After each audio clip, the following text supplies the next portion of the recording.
Islamic, Urdu, Beta, like, share, comment, subscribe. صلی علی رسولہ الکریم اما بعد بسم اللہ الرحمن الرحیم۔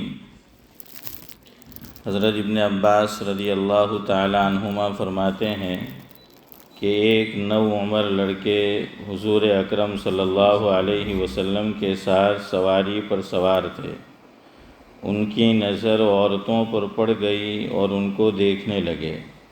حضور اکرم صلی اللہ علیہ وسلم نے ارشاد فرمایا کہ بھتیجے، یہ ایسا دن ہے کہ جو شخص اس دن میں اپنے کان، آنکھ اور زبان کی حفاظت رکھے اس کی مغفرت ہو جاتی ہے۔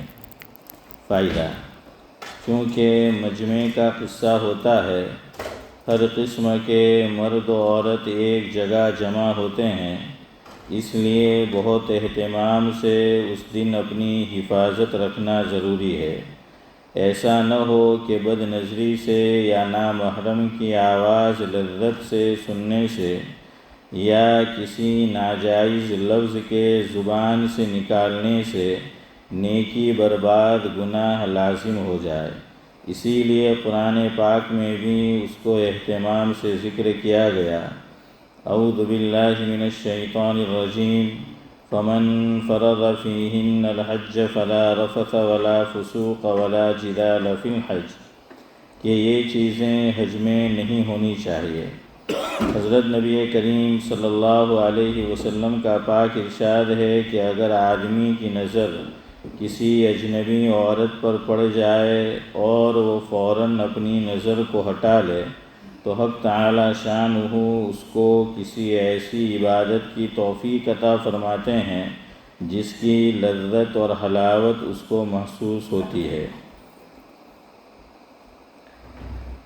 ایک حدیث میں ہے کہ جب آدمی کسی اجنبی عورت کے ساتھ تنہا مکان میں ہوتا ہے تو تیسرا شخص وہاں شیطان ہوتا ہے۔ سفر حج میں اکثر عورتیں نامحرموں کے ساتھ سفر کرتی ہیں اور بسا اوقات محرم کے ساتھ ہونے کی صورت میں بھی عوارض کی وجہ سے مکان میں تنہا ہو جانے کی نوبت آ جاتی ہے۔ اس لیے بہت اہتمام سے اس کا لحاظ رکھنا چاہیے کہ ایسی نوبت نہ آ سکے۔ ایک حدیث پاک میں ہے کہ حضور اکرم صلی اللہ علیہ وسلم نے ارشاد فرمایا کہ کوئی عورت کسی نامحرم کے ساتھ تنہا مکان میں نہ ٹھہرے اور کوئی عورت بغیر محرم کے سفر نہ کرے۔ ایک صحابی رضی اللہ عنہ نے عرض کیا، یا رسول اللہ، میرا نام فلاں غزوے میں جانے والوں میں لکھا گیا اور میری بیوی حج کو جا رہی ہے۔ حضور اکرم صلی اللہ علیہ وسلم نے ارشاد فرمایا کہ جاؤ، اپنی بیوی کے ساتھ حج کو جاؤ۔ یہاں جہاد جیسی اہم چیز میں جانے والے صحابی کو بیوی کے حج کی وجہ سے آقا نے مؤخر کر دیا۔ ایک حدیث پاک میں وارد ہے کہ جب عورت گھر سے نکلتی ہے تو ایک شیطان اس کے ساتھ لگ جاتا ہے، یعنی خود اس کو بہکانے کے لیے اور دوسروں کو اس کی طرف متوجہ کرنے کے لیے ہر وقت کمبخت طاق میں لگا رہتا ہے۔ اس لیے محرم کا ایسی حالت میں ساتھ رہنا ضروری ہے۔ ایک حدیث پاک میں آیا ہے کہ حضور اکرم صلی اللہ علیہ وسلم نے تنہائی میں عورت کے پاس جانے کی ممانعت فرمائی۔ کسی نے عرض کیا، حضور، اگر جانے والا دیور ہو یعنی شوہر کا بھائی؟ حضور اکرم صلی اللہ علیہ وسلم نے فرمایا کہ دیور تو موت ہے، یعنی اس سے زیادہ اندیشہ اور خوف ہے اور بہت زیادہ احتیاط کی ضرورت ہے کہ ہر وقت کا پاس رہنا ہے، اس میں خطرات کا زیادہ اندیشہ ہے۔ حدیث پاک میں کان، آنکھ وغیرہ کی حفاظت کو فرمایا ہے۔ وہ نامحرموں کی بات سننا یا دیکھنے کے ساتھ مخصوص نہیں، بلکہ کسی کی غیبت، چغل خوری وغیرہ سننا یا زبان سے ادا کرنا سب ہی اس میں داخل ہے۔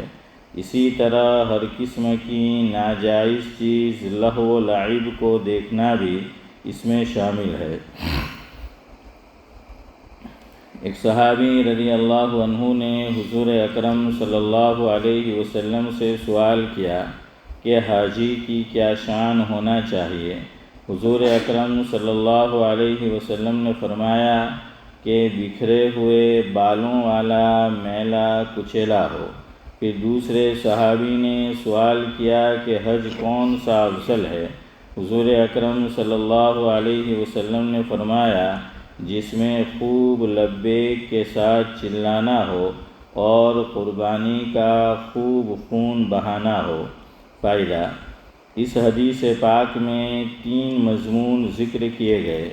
اول یہ کہ حاجی کی شان یہ ہے کہ بکھرے ہوئے بال ہوں، کپڑے میلے ہوں، یہ اصل حاجی کی شان ہے۔ اس کے شان کے یہ ہرگز مناسب نہیں کہ اس حالت میں بھی زیب و زینت کی طرف متوجہ ہو۔ اسی وجہ سے احرام کی حالت میں خوشبو کا استعمال ناجائز قرار دیا گیا کہ عاشق کو ان چیزوں سے کیا کام۔ ایک مرتبہ ذی الحج کی 8 یا 9 تاریخ تھی۔ حضرت اقدس مولانا الحاج سید حسین احمد صاحب مدنی نور اللہ مرقدہ تشریف لائے۔ میں نے عطر کی شیشی ملنے کے لیے سامنے کی۔ حضرت نے اس کو لے کر ملا اور نہایت ہی ٹھنڈا سانس بھر کر فرمایا کہ آج عشاق عطر سے روک دیے گئے ہیں۔ اس سے اندازہ ہوتا ہے کہ جن کے دلوں میں عشق کا زخم ہے وہ مکہ مکرمہ سے دور رہ کر بھی وہاں کے تصور کی لذت حاصل کرتے رہتے ہیں۔ میں نے اپنے والد صاحب علیہ الرحمہ کو اکثر دیکھا کہ ذی الحج کی شروع کی تاریخوں میں اکثر بے اختیار ان کے منہ سے لبیک نکل جاتی تھی۔ پہلی فصل کی حدیث نمبر 3 کے ذیل میں گزر چکا ہے کہ حق تعالی شانہ اس بات پر فرشتوں سے فخر کرتے ہیں کہ میرے بندے بکھرے ہوئے بال اور غبار آلود کپڑوں سے آئے ہیں، اور متعدد احادیث میں اس تفاخر کا ذکر آیا ہے۔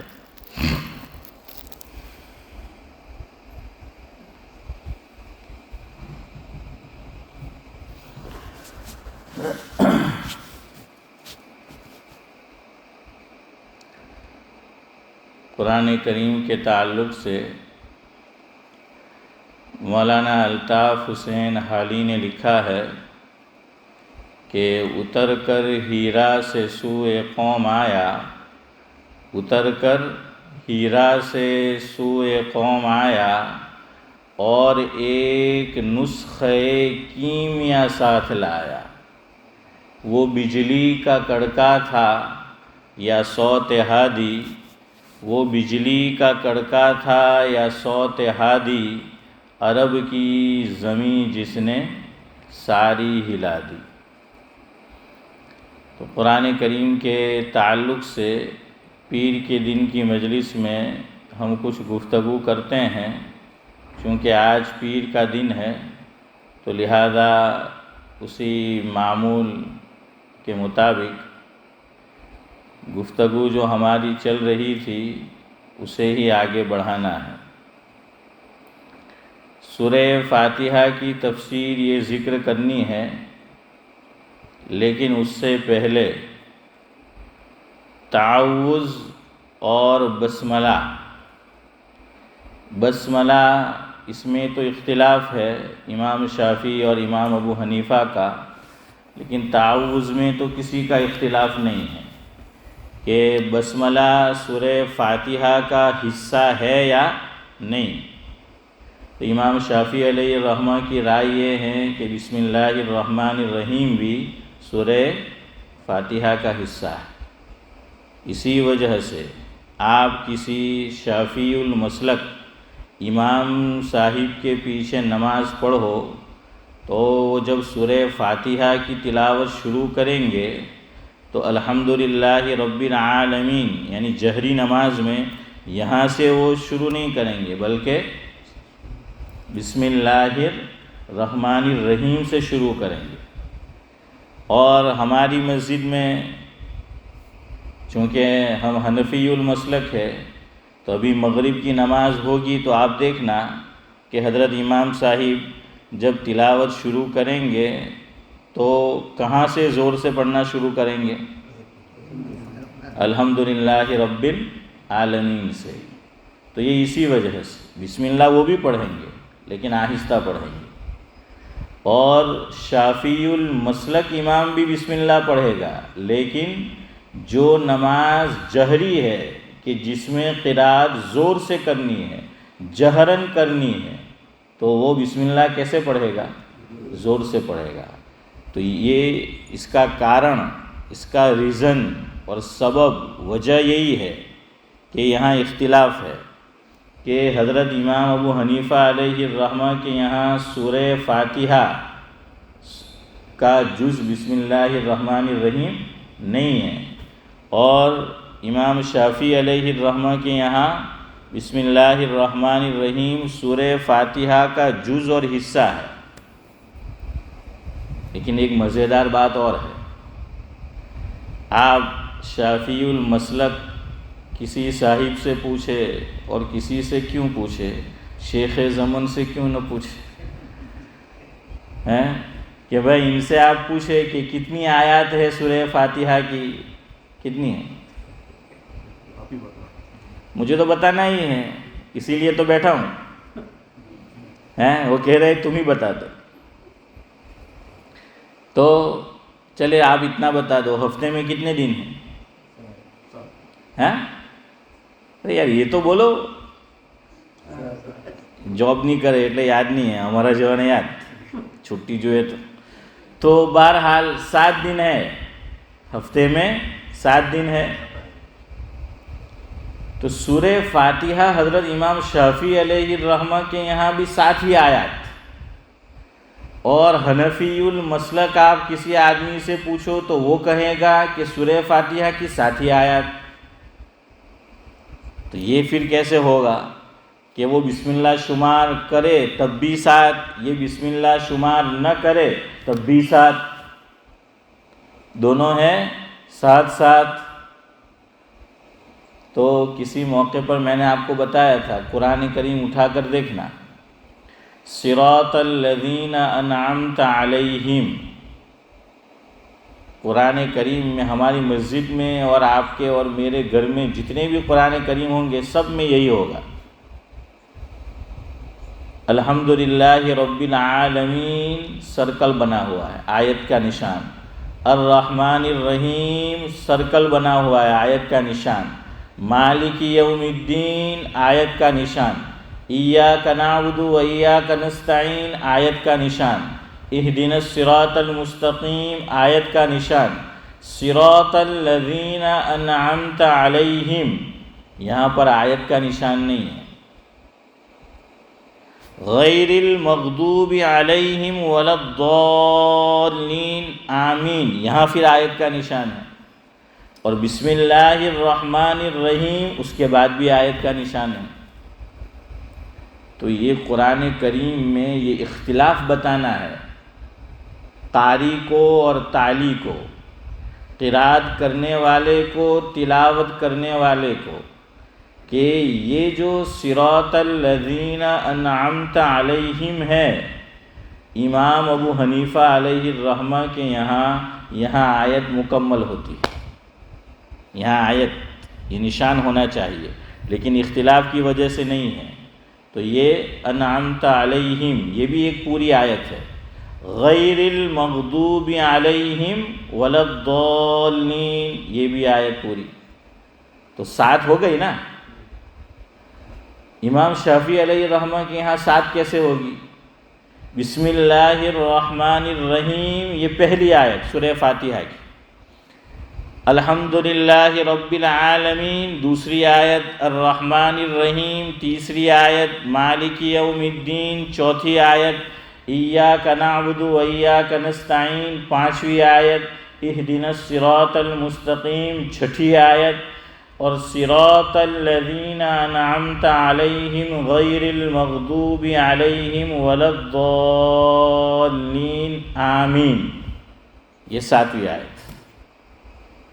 تو یہ پوری ان کے یہاں ایک آیت ہے، سمجھ آیا؟ اختلاف اسی لیے یہاں پر انعمت علیہم پہ نشان نہیں ہے۔ اور دیکھیے انعمت علیہم پہ سمجھ میں بھی آتا ہے کہ یہاں آیت ہو سکتی ہے، کیوں؟ قرآن کریم کے اندر مفسرین نے لکھا ہے جس کا مفہوم یہ ہے کہ بعض آیات کی تفسیر قرآن کریم نہیں کرتا، بلکہ حدیث پاک میں حضور کریم صلی اللہ علیہ وسلم کرتے ہیں۔ اور قرآن کریم میں بعض آیات ایسی ہے کہ اس کی تفسیر قرآن کریم ہی کرتا ہے، لیکن کسی اور مقام پر کرتا ہے۔ قرآن کریم ہی کے اندر اس کی تفسیر ہے، لیکن ساتھ میں نہیں ہے، اس جگہ پر نہیں ہے، بلکہ قرآن کریم کے اندر اور جگہ اس کی تفسیر خود اللہ تعالیٰ نے بیان کر دی۔ تو یہاں وہی معاملہ ہے کہ ہم دعا کرتے ہیں کہ اہدنا الصراط المستقیم، کہ ہدایت دے تو ہمیں سیدھے راستے کی، ہمیں سیدھی راہ بتا۔ تو بھائی سیدھی راہ کس کی ہے؟ سیدھا راستہ کس کا ہے؟ صراط الذین انعمت علیہم، کہ ان لوگوں کا راستہ جس پر تو نے کیا کیا؟ انعام کیا۔ اب یہاں پر اللہ نے کس پر انعام کیا نہیں بتایا، آگے دوسرا ذکر ہے غیر المغضوب علیہم، تو اس سے بھی پتہ چلتا ہے کہ بھائی یہاں پر آیت ہے۔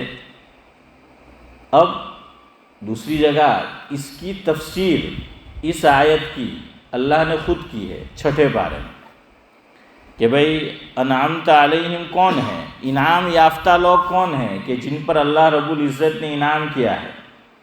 تو وَمَن يُطِعِ اللَّهَ وَالرَّسُولَ، اس کے بعد ہے فَأُولَٰئِكَ مَعَ الَّذِينَ أَنْعَمَ اللَّهُ عَلَيْهِم مِّنَ النَّبِيِّينَ وَالصِّدِّيقِينَ وَالشُّهَدَاءِ وَالصَّالِحِينَ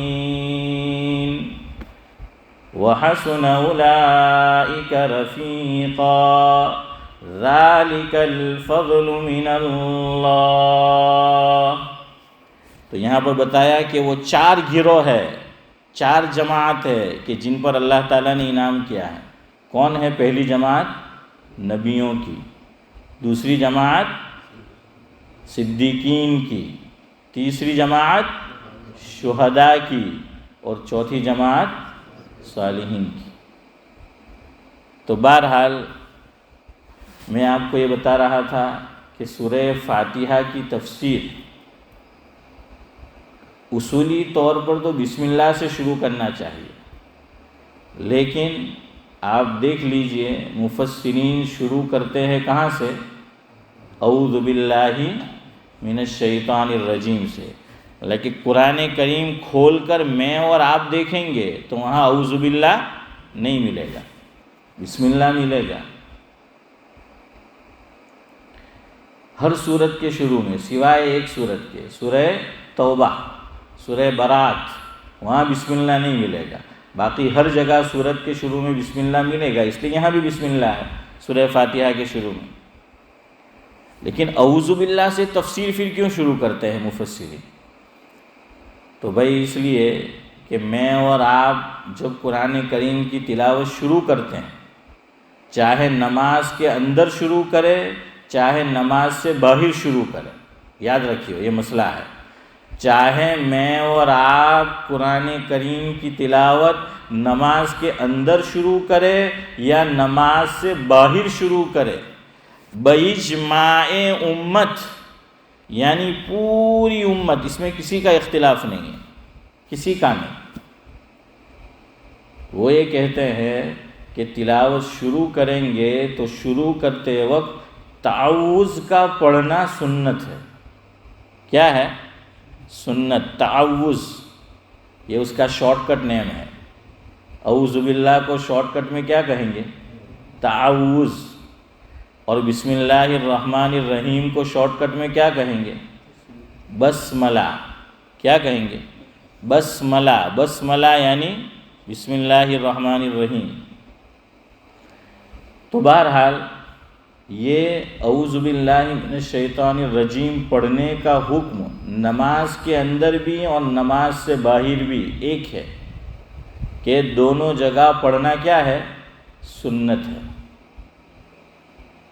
بسم اللہ کا مسئلہ الگ ہے، یاد رکھیے. بسم اللہ الرحمن الرحیم کب پڑھنا ہے؟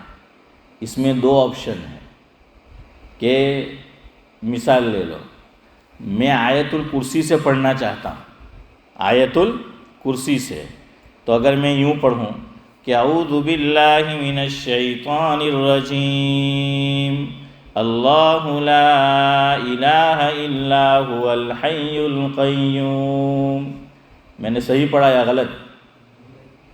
ہے نہیں، ہم آگے نہیں جائیں گے جب تک یہ نہیں بولیں گے.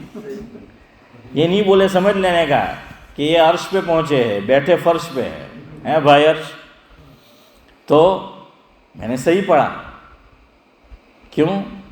اچھا دوسری مثال لے، پھر بتاتا ہوں. اب میں پڑھنا شروع کروں انا اعطیناک سے کہ اعوذ باللہ من الشیطان الرجیم انا اعطیناک الکوثر. اب میں نے سنت کو چھوڑ دیا، سنت چھوڑ دی. کیوں؟ یہ حکم ہے کہ سورت کے شروع سے جب ہم پڑھیں گے قرآن کریم کو تو وہاں بسم اللہ پڑھنا ہے. سورت کے شروع سے. میں نے پہلی مثال میں اللہ لا الہ الا هو الحی القیوم سے شروع کیا تو یہ سورت کے شروع کا حصہ ہے؟ نہیں، یہ درمیان کا حصہ ہے. دوسری مثال میں نے شروع کیا پڑھنا انا اعطیناک الکوثر سے، یہ سورت کے شروع سے. تو اب یہاں بسم اللہ پڑھنا ہے. ہاں دوسرا آپشن بھی ہے کہ میں آیت الکرسی سے پڑھنا شروع کروں یا قرآن کریم کے جون سے بھی حصے سے درمیان سے میں پڑھوں اور میں یوں پڑھوں کہ اعوذ باللہ من الشیطان الرجیم بسم اللہ الرحمن الرحیم اللہ لا الہ الا هو الحی القیوم. یہ بھی صحیح ہے، اس میں مجھے ثواب زیادہ ملے گا. کیوں؟ میں نے گڑ زیادہ ڈالا ہے، جتنا گڑ ڈالو گے اتنا میٹھا ہوگا. یہ ثواب کی زیادتی کی بات ہے، لیکن دو چیزیں الگ ہیں. ایک ہے نفس مسئلہ، ایک ہے نفس مسئلہ، اور ایک ہے زیادتی ثواب. دونوں باتیں الگ ہیں. اگر کوئی آدمی اعوذ باللہ من الشیطان الرجیم پڑھے، بسم اللہ نہ پڑھے، درمیان سورت سے وہ شروع کرتا ہے، اس نے کوئی غلط نہیں کیا. یاد رکھو حضرت مفتی سعید احمد صاحب پالنپوری رحمۃ اللہ علیہ کی یہی عادت تھی کہ بیان کے اندر آپ کیسٹ میں سن لینا، شروع میں کچھ اور انداز تھا. جب میں اس مسجد میں آیا وہ بسم اللہ پڑھتے تھے حضرت، لیکن اخیری زندگی میں نے دیکھا اخیر کے جو 6-7 سفر اس میں دیکھنا کہ حضرت جب درمیانے سے قرات کرتے تھے، درمیانے سورت سے، تو صرف کیا پڑھتے تھے؟ اعوذ باللہ پڑھتے تھے. سن لینا آپ لوگ تو یاد رہے گا. دو الگ الگ بات کہ اگر کوئی صرف اعوذ باللہ پڑھتا ہے، تعوذ پڑھتا ہے، ٹھیک ہے، اس نے غلط نہیں کیا، لیکن بسم اللہ پڑھنا چاہیے، اچھا ہے. بسم اللہ پڑھے گا تو زیادہ ثواب ملے گا. لیکن سورت کے شروع سے شروع کریں گے تو اعوذ باللہ کے ساتھ کیا پڑھنا ہے؟ بسم اللہ الرحمن الرحیم پڑھنا ہے. اچھا، اب سعد اللہ صاحب اور اسماعیل چچا کے کام کا ایک مسئلہ ہے، پتہ نہیں یہ لوگ اس پہ عمل کرتے ہیں کہ نہیں. نماز میں جب ہم قرات کریں گے، منیمم 2 رکعت والی نماز ہے، اس سے کم تو ہے نہیں، یا 3 ہے اور 4 ہے، اور اس سے آگے اگر آپ ایک سلام سے پڑھنا چاہے تو کتنی پڑھ سکتے ہیں؟ ڈبل کر دو، 8. ایک سلام سے میں اور آپ نفل نماز 8 رکعت پڑھ سکتے ہیں کہ اللہ اکبر ہم نے قول باندھا، 2 پڑھی، 4 پڑھی، 4 کے بعد پھر کھڑے ہو گئے، پیچھے والا کر رہا ہے وچار ہیں کہ انوہوچے وچار کہ 4 کے بعد بھی سلام نہیں پھرا رہا ہے، تو یاد رکھو کتنی پڑھ سکتے ہیں؟ 8 رکعت ایک ہی سلام کے ساتھ، لیکن نفل ہے ہاں، ورنہ آج آپ عشاء 4 کے ساتھ جو ہے وہ جوائنٹ کر دو، ایسا مت کیجیے بھائی ہیں، یہ صرف نفل کا مسئلہ ہے کہ نفل نماز ایک سلام سے 8 رکعت جو ہیں وہ پڑھی جا سکتی ہے۔ اب یہ مسئلہ شوافی المسلک جو ہیں، شافی المسلک، وہ حضرات سنیں۔ مثال کے طور پر ہم اپنی ہر ایک کی نماز لیتے ہیں تاکہ ہر ایک کو مسئلہ سمجھنے میں آسانی ہو۔ مغرب کی نماز ہم جماعت سے پڑھیں گے انشاءاللہ، مغرب کے بعد 2 رکعت سنت میں بھی پڑھوں گا انشاءاللہ اور آپ بھی، تو اس میں سعد اللہ صاحب جو ہیں وہ شافی المسلک ہے، وہ بھی پڑھیں گے، اور میں حنفی المسلک ہوں، میں بھی پڑھوں گا۔ اب جب میں اللہ اکبر کہنے کے بعد میں تلاوت شروع کروں گا تو پہلی رکعت میں اللہ اکبر، پھر میں کیا پڑھوں گا؟ ثنا پڑھوں گا نا، ہاں ثنا پڑھیں گے، سبحانک اللہم، ثنا کے بعد اعوذ باللہ، اور پھر بسم اللہ بھی پڑھیں گے۔ کیوں؟ سورت سے شروع کر رہے ہیں، سورہ فاتحہ۔ تو پہلی رکعت میں ہم سب جتنے حنفی المسلک حضرات ہیں، پہلی رکعت میں اعوذ باللہ من الشیطان الرجیم پڑھیں گے ہم سب، لیکن دوسری رکعت جب ہم پڑھیں گے تو ہم لوگ کھڑے ہو کر صرف بسم اللہ پڑھیں گے نا حنیف بھائی، ہاں بسم اللہ الرحمن الرحیم سے شروع کریں گے، اعوذ باللہ نہیں پڑھیں گے۔ یہی ہمارے امام صاحب کا مسلک ہے کہ حضرت امام ابو حنیفہ علیہ الرحمہ کا مسلک یہ ہے کہ صرف چاہے نماز فرض ہو، چاہے واجب ہو، چاہے سنت ہو، چاہے نفل ہو، پہلی رکعت میں ثنا کے بعد اعوذ باللہ پڑھنا ہے۔ دوسری رکعت جون سی نماز ہو، کیا پڑھیں گے شروع میں؟ بسم اللہ الرحمن الرحیم۔ لیکن امام شافعی علیہ الرحمہ کا مسلک اور ہے، وہ یہ فرماتے ہیں کہ جیسے پہلی رکعت میں اعوذ باللہ من الشیطان الرجیم پڑھا ہے اور یہاں سے تلاوت شروع کی ہے، دوسری رکعت بھی جب پڑھنا شروع کریں گے تو کہاں سے کریں گے؟ سچی بولیو، اللہ کے گھر میں بیٹھے ہو ہیں، خبردار منطق کھیلی تھی ہیں، پڑھتے تھے نہیں بولے سمجھ جانے کا۔ فقہا نے مسئلہ لکھا ہے کہ عورت سے پوچھا جائے کہ فلاں سے نکاح قبول کیا اور پہلی مرتبہ شادی کر رہے، خاموش رہے تو ہو گیا، لیکن آپ کے لیے نہیں ہے مسئلہ ہیں، سمجھ آیا؟ تو خاموشی بھی ایک طرح کی کیا ہے؟ قبول ہے، قبول ہے، قبول ہے۔ یہ بھی ایک غلط رواج ہے۔ پاکستانی ڈرامے دیکھتے ہیں گھر میں اور اس میں شادی ہوتی ہے، تو عام طور پر شادی اب مسجد میں تھوڑی بتائی جائے گی، وہ تو ہال میں ہی ہوتی ہے، گھر میں ہوتی ہے، اور عورت سے بھی اجازت لی جاتی ہے، عورت ہوتی ہے تو قاضی صاحب پوچھتے ہیں کہ بھائی فلاں سے نہیں کہتے کہ قبول ہے، قبول ہے، قبول ہے۔ اب میرے ساتھ ایسا ہی ہوا، میں نے ایک فیملی، وہ مجھے لے گئے دوسرے علاقے میں اور میں نے نکاح پڑھا دیا، پھر میں گھر آ گیا، مجھ پہ فون آیا کہ لڑکی والے کہہ رہے کہ بھائی آپ نے نکاح صحیح نہیں پڑھا ہے۔ میں نے کہا کیوں بھائی، کیسے صحیح نہیں پڑھایا؟ میں نے کہا اتنے سارے نکاح پڑھا چکا ہوں کیزن روڈ مسجد کے اندر ہیں، الحمدللہ ان کو بھی کبھی اشکال نہیں ہوا۔ میں نے کہا بھائی کیوں نہیں، وہ تو بتاؤ۔ دیکھیں آپ نے لڑکی سے ایک ہی مرتبہ 3 مرتبہ قبول کیا نہیں پوچھا،